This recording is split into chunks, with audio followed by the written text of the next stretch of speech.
Pada malam hari ini kita ingin berbahas tentang bahagia. Apa itu bahagia? Bergantung kepada kita punya tasawur, bagaimana kita memberikan definisi pada bahagia, maka disitulah kita akan merasa bahagia. Kalau salah dalam memberi definisi, maka akan tidak merasakan bahagia. Orang yang menafsirkan kebahagiaan itu pada harta, maka akan mengatakan yang tak punya harta tak bahagia. Orang yang menafsirkan bahagia itu sehat, maka orang sakit tidak bahagia. Orang yang menafsirkan bahagia itu tenang fikiran, orang yang runsing tidak bahagia. Orang yang menafsirkan bahagia tak hidup, maka orang bermasalah dalam hidup tidak bahagia. Dan begitu lawannya. Lalu bagaimana kita memberikan definisi bahagia? Kita sebagai seorang muslim dan mukmin, mestilah yang menjadi rujukan kepada kita untuk memberikan satu definisi itu kepada apa yang telah disabdakan oleh ayat yang difirmankan oleh Allah dan apa yang disabdakan oleh Rasulullah. Dengan begitu barulah kita akan mendapatkan satu definisi dan makna serta arti yang betul. Walaupun bertentangan dengan definisi semua orang. Karena yang memberikan definisi bahagia, bila itu datang daripada Allah dan juga daripada Rasulnya, maka ia adalah merupakan satu wahyu, dan wahyu ini adalah pasti benar. Di dalam Al-Quranul Karim, Allah Subhanahu wa Ta'ala menceritakan tentang bahagia. Kita dalam hidup ini kan, ada tak orang bahagia tapi dia menangis? Ada. Walaupun kebiasaan orang menangis itu sesuai dengan orang dalam keadaan sedih, tapi ada kalanya orang itu bahagia sampai menangis. Ya kan, orang kalau dapat nomor 1 dalam olahraga ke, atau dalam SPM ke, atau dia terlalu gembira sampai dia menangis. Kalau dia berjaya dalam satu kerjaya, maka dia pun gembira tapi dia menangis. Jadi ekspresi gembira itu kadang-kadang dilihat macam ini menangis, kan biasanya menangis sedih, tapi dia bahagia. Dan pada bahagia mempunyai makna yang lebih agung, lebih dalam, yang diuraikan, dijelaskan oleh Allah dalam Al-Quran dan juga oleh Nabi SAW.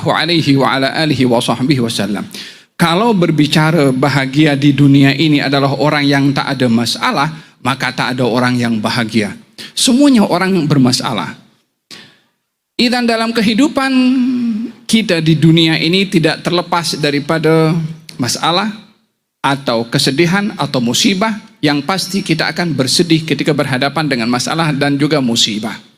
Namun kita ingin berbicara tentang kebahagiaan yang hakiki. Dalam tajuk yang malam hari ini kita bahas bahagia yang hakiki. Allah Subhanahu wa Ta'ala berfirman dalam Al-Quranul Karim, "Man amila salihan min dzakarin wa untha wa huwa mu'minun falanuhyiyannahu hayatan thayyibah wa lanajziyannahum ajrahum bi ahsani ma kanu ya'malun." Barang siapa yang beramal saleh, laki-laki atau perempuan, dalam keadaan dia beriman, maka kami Allah akan beri kepadanya secara pasti kehidupan yang bahagia di dunia. Lalu kami akan beri balasan di akhirat, pahala atas usaha dan amalan yang mereka lakukan di dunia. Jadi dua jaminan diberikan oleh Allah Subhanahu wa Ta'ala kepada orang yang beriman dan beramal saleh, bahagia dia dan juga pahala yang besar di akhirat. Tentunya kebahagiaan di akhirat jauh lebih bernilai berbandingkan kepada kebahagiaan di dunia. Tapi di sini Allah ketika berfirman pada ayat ini, anugerah yang diberikan oleh Allah kepada orang yang beriman dan beramal saleh adalah kebahagiaan. Dengan demikian kita mengambil dua hal penting dalam ayat ini. Yang pertama, kebahagiaan bukan kita boleh cari di semua tempat. bahagia pemberian dan hadiah dari Allah. Yang tak diberi bahagia oleh Allah Subhanahu wa taala tak akan jumpa bahagia walaupun mendakwa dirinya bahagia. Yang kedua, syarat yang Allah letakkan untuk orang itu diberi bahagia, satu syaratnya yaitu beriman dan beramal saleh. Iman tanpa amal tak bahagia, amal tanpa iman juga tidak bahagia. Iman dengan amal barulah dia akan mendapatkan kebahagiaan. Siapa orang yang paling beriman dan paling banyak beramal soleh? Junjungan Nabi besar Muhammad sallallahu alaihi wasallam. Tapi hidupnya susah. Alas tidurnya kalau tidur itu boleh berbekas bahu Nabi. Tak pernah kenyang makan dalam satu hari. Hidupnya bermasalah dengan orang-orang yang memaki, mencerca, menghina, dan juga memerangi kepada Nabi. Diseksa, dihukum, diletakkan macam-macam najis di atas kepala Nabi. Dilempar sampai luka dan macam-macam, diracun pun juga Nabi. Persoalannya, bukankah dia adalah orang yang beriman? Bukankah beliau orang beramal saleh? Bukankah dijanjikan oleh Allah Subhanahu wa taala orang beriman dan beramal saleh hidupnya bahagia? Ya. Walaupun dimaki dia bahagia. Walaupun dicaci beliau bahagia. Walaupun diperangi beliau bahagia. Walaupun beliau bahagia, karena ukuran kebahagiaan bukan diukur apa yang orang buat kepada Nabi, tetapi apa yang dimaksudkan oleh Allah pada kebahagiaan, pada iman dan juga amal saleh, itulah kebahagiaan. Bukankah baginda Rasulullah sallallahu alaihi wasallam didatangi oleh malaikat lalu di-offer, ya Muhammad, mahukah kami jadikan Batha Mekah? Batha ini satu wilayah, satu kawasan di Mekah, padang pasir terbentang luas. Kami ubah ini menjadi emas untuk engkau, tanpa dikurangkan engkau punya darjat. Katanya, aku tak mau.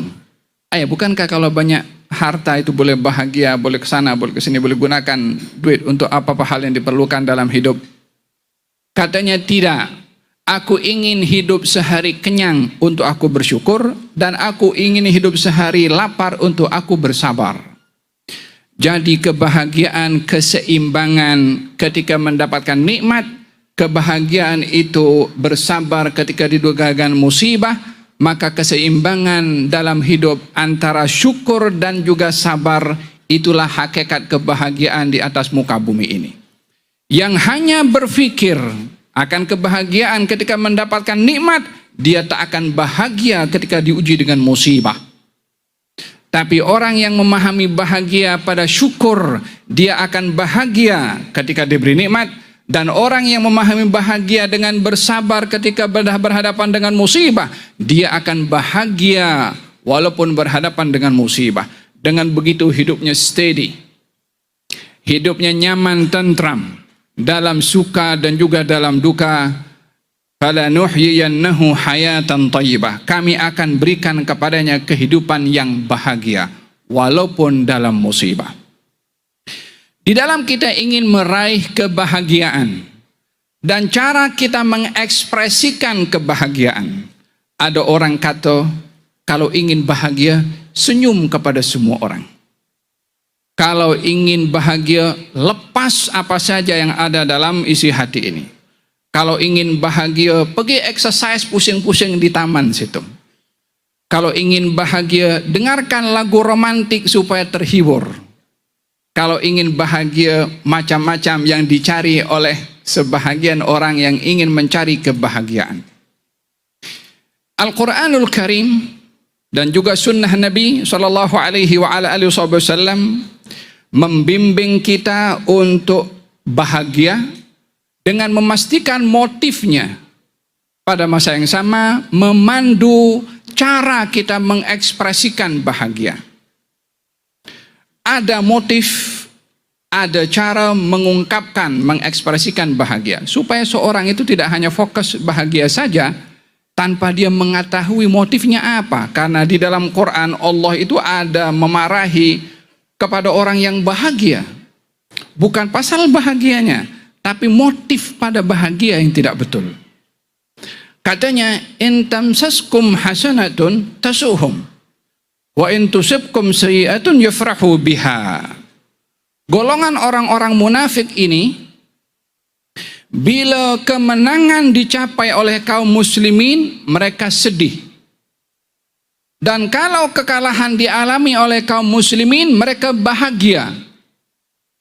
Kesedihan mereka pada bahagianya kaum muslimin, dan kesedihan mereka pada kemenangan kaum muslimin, maka dikecam oleh Allah, ditegur oleh Allah, diberi peringatan oleh Allah untuk kita tidak boleh senang dengan musibah yang menimpa orang. Seperti mana kita tidak boleh merasa musibah pada kesenangan yang dialami oleh orang. Dengan demikian kita diajarkan untuk kita merasa bahagia dengan kebahagiaan orang. Berusaha untuk membahagiakan orang untuk kita bahagia. Kunci juga kebahagiaan, berikan orang lain supaya bahagia, kamu akan bahagia. Demikian ayat memberikan uraian tentang larangan berbahagia pada musibah yang menimpa orang lain. Pada masa yang sama, jangan kita merasa sedih ketika orang lain bahagia. Lebih-lebih lagi dalam hidup kita di rumah. Kalau nampak suami balik daripada rumahnya happy karena naik pangkat, janganlah yang di belakang itu dia tunjukkan sedih, tapi tunjukkan juga bahagia. Al-Quranul Karim membimbing kepada kita bagaimana kita memastikan bahagia yang masyru', bahagia yang disyariatkan, bahkan digalakkan untuk bahagia. Dalam Al-Quranul Karim Allah Subhanahu wa taala berfirman, "Qul bifadlillahi wa birahmatihi fabidzalika falyafrahu huwa khairum mimma yajma'un." Hai Rasulullah Muhammad, dengan anugerah Allah dan kurnianya hendaklah kamu bergembira. Kegembiraan kamu atas anugerah dan kurnia Allah lebih baik daripada keduniaan yang kamu himpunkan. Tengok dalam ayat ini Allah Subhanahu wa taala memberikan penjelasan bahwasanya silahkan Anda bergembira dengan memastikan motif kegembiraan, yaitu anugerah Allah dan kurnianya Allah. Barulah gembira itu menjadi gembira yang masyru' diperintah oleh Allah Subhanahu wa taala. Kemudian diberikan perbandingan kegembiraan kamu atas anugerah Allah tadi. Kalau kamu boleh himpunkan dunia menjadi milik kamu dan kamu happy gembira dengan keduniaan yang kamu miliki semua di atas muka bumi ini, kegembiraan kamu atas satu anugerah Allah lebih baik di sisi Allah daripada keduniaan yang kamu dapat boleh menggembirakan kamu. So kita berbicara tentang kegembiraan yang hakiki, yaitu kegembiraan dengan apa yang diberikan oleh Allah Subhanahu wa taala. Seorang perempuan datang kepada Rasulullah SAW. Katanya, "Ya Rasulullah, saya ini bernazar, kalau kamu balik daripada perang dalam keadaan selamat, saya akan pukul kompang di hadapan kamu karena gembira." Nabi bersabda, "Aufi binadrik." Tunaikan nazarmu. Orang pukul kompang. Nazar untuk pukul kompang di hadapan Nabi kalau Nabi balik selamat daripada perang, karena mengungkapkan rasa gembiranya kepada baginda Rasulullah SAW balik selamat. Maka Nabi mengatakan, tunaikan nazarmu. Itu perempuan pukul kompang di hadapan Nabi SAW. Nabi di sini membenarkan motif gembira perempuan itu. Apa motifnya? Nabi balik selamat. Kanak-kanak datang kepada Nabi membacakan bait-bait syair saat Nabi sampai daripada Mekah berhijrah ke Madinah. Mereka gembira Nabi datang. Diungkapkan kegembiraan itu dengan membacakan bait-bait syair, yakni dengan bahasa kita menyanyi, berqasidah. Nahnu jawarin min banin najjari ya habbada Muhammadun min jari.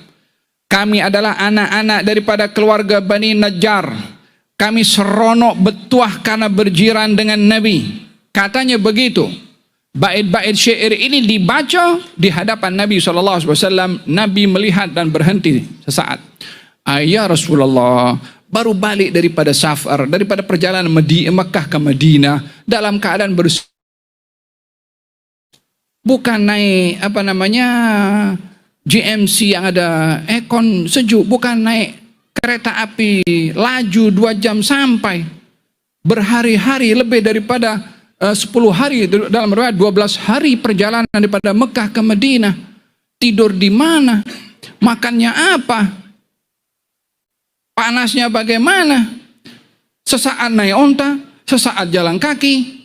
12 hari perjalanan yang kita tempuh sekarang. Kalau naik GMC mungkin 3-4 jam, naik bus mungkin 4-5 jam, naik ekspres kereta api boleh sampai 2 jam, 2 jam setengah. Nabi tempuh dalam 12 hari.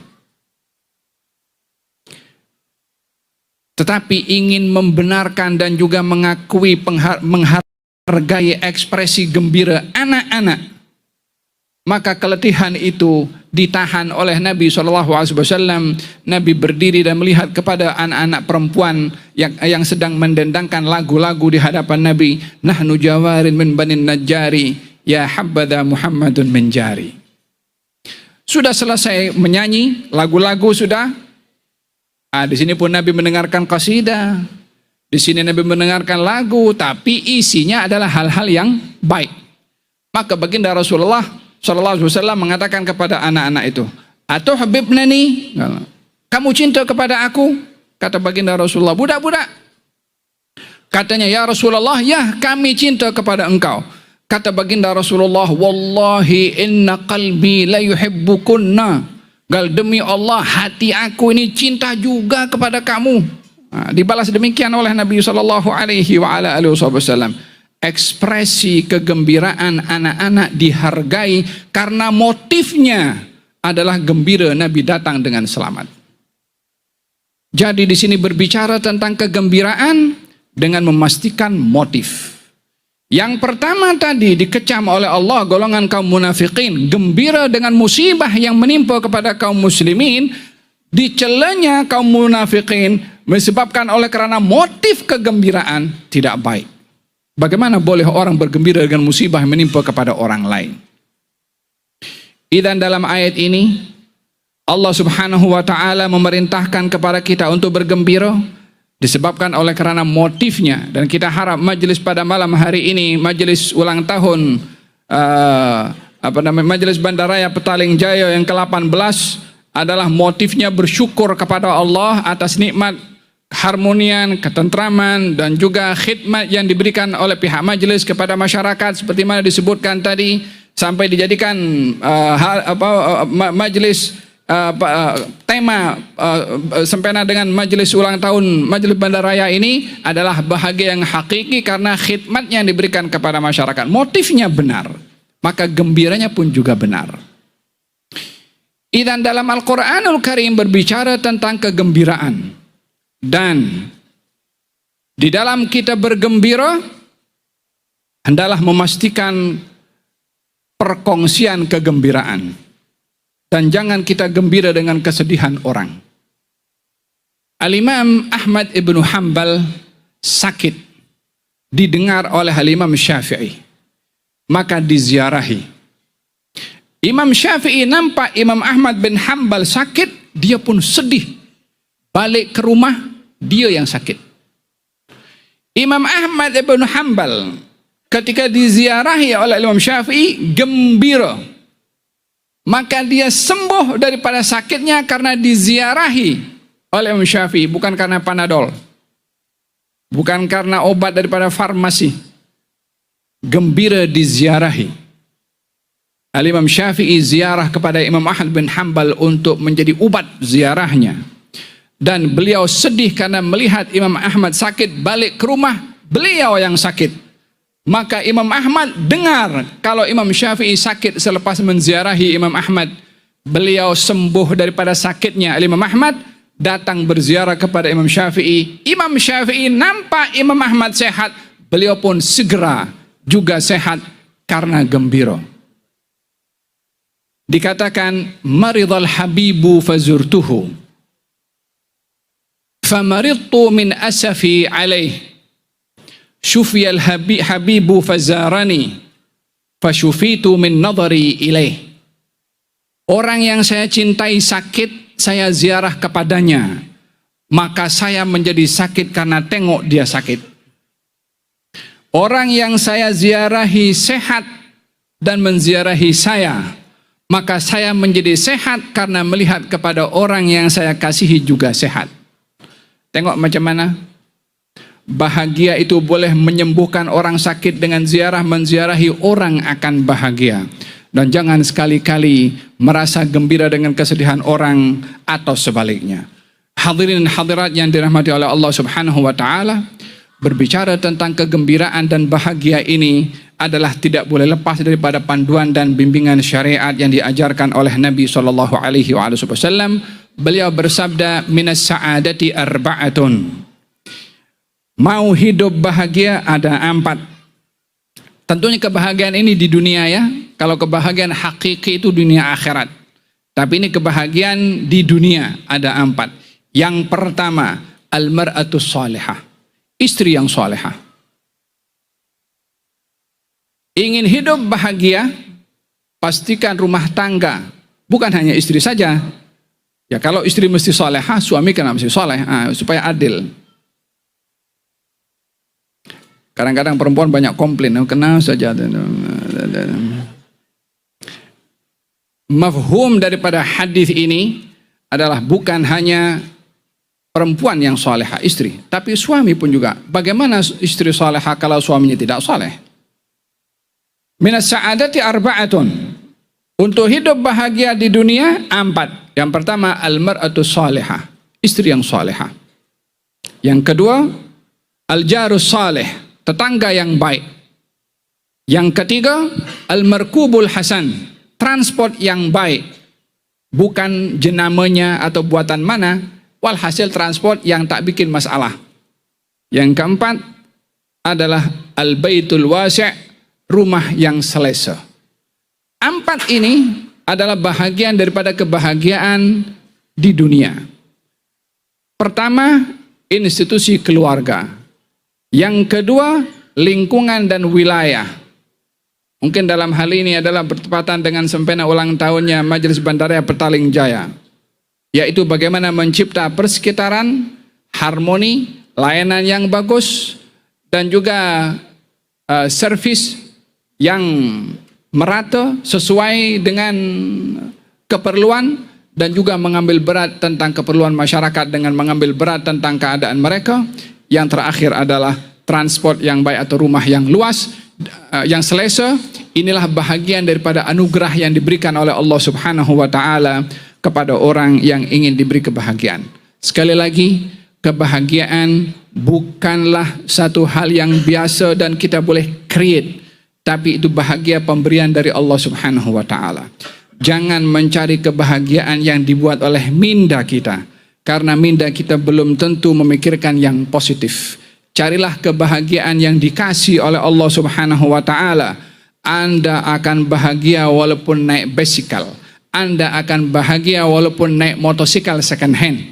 Walaupun naik kereta yang second hand, Anda akan bahagia, karena kebahagiaan tidak boleh diukur dengan apa yang ada pada orang yang dilihat oleh mata kita. Allah Subhanahu wa taala berfirman menasihati kepada baginda Rasulullah tentang orang yang akan menderita dan tidak akan bahagia dengan melihat harta orang lain.